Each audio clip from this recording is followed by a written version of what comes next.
Hello guys, magandang umaga. So yan, may gagawin tayong isang truck. Ang problema niya ay itong handbrake, sobrang taas yan, So ang gagawin natin, i-adjust natin para bumaba na konti, ganyan. Sobrang taas ng handbrake niya. So ang ginawa ko, nilagyan ko muna ng hydraulic jack. Yan, crocodile jack, para maiangat yung gulong sa likodan, para may ikot yung propeller niya. So yan, adjust muna natin guys.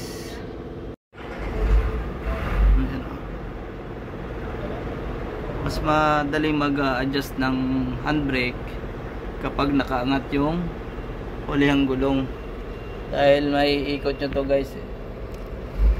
Ito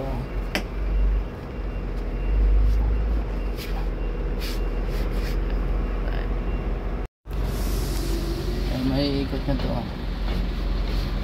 kasi pagka hindi nyo inangat yan, hindi nyo may ikot yan. Paano adjust yan?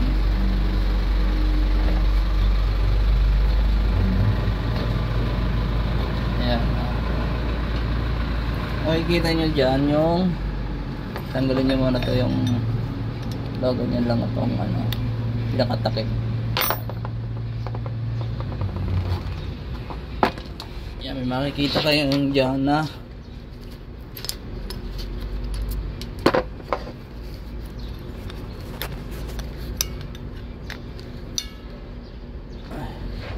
yan tingin pa plus.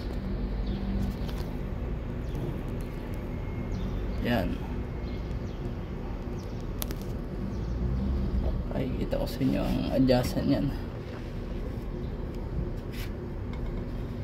Yun makikita nyo yung ngipit-ngipit na yan.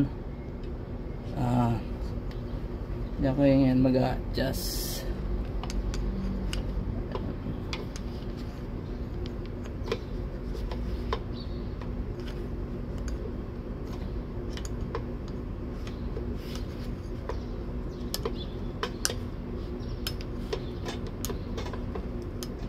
Para nag-adjust din sa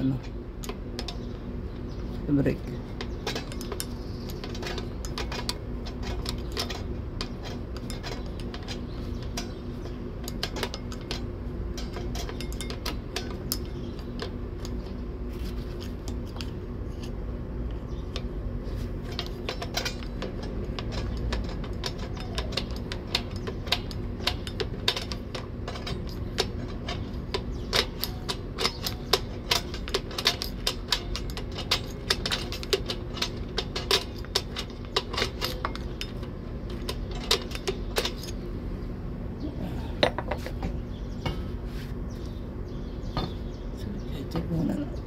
Check ko dun sa loob kung okay na.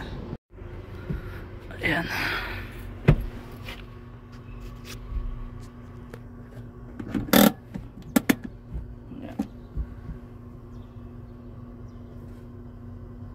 Medyo konti pa.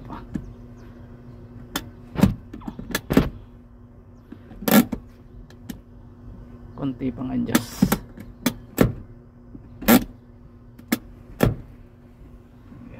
Pa natin ang pahigpit guys. Ito yan, pahigpit ay pababa. Ay sala na konti kasi hindi na siya masyadong mataas.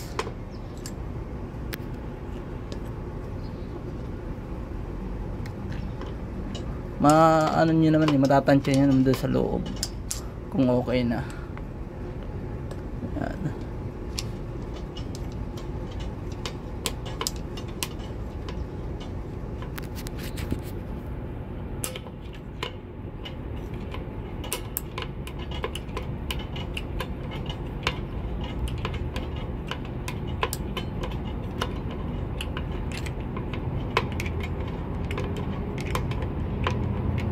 Ito makikita niya, ikot yun din yan para makita nyo yung ano niya, kung mahigpit na siya.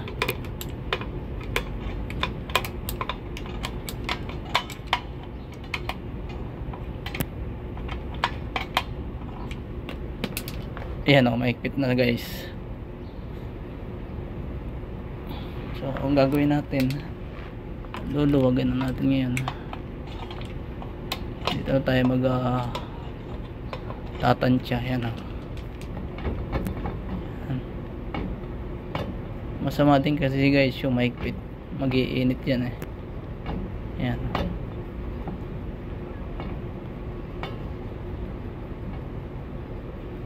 Lagyan natin ng konti.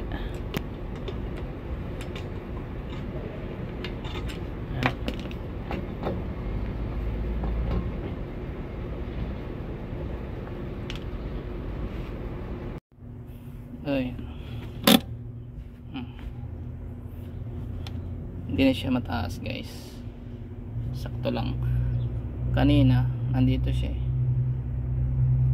sobrang taas. So yun lang guys, paano mag adjust ng handbrake. Hindi siya mataas. So yun guys, yun lang. Ano lang yung tutorial natin, saglit lang. Ano lang guys, kung paano mag adjust ng handbrake nitong Isuzu 4HL1. So ayun guys, thanks for watching. Please like, share and subscribe. Thanks for watching guys.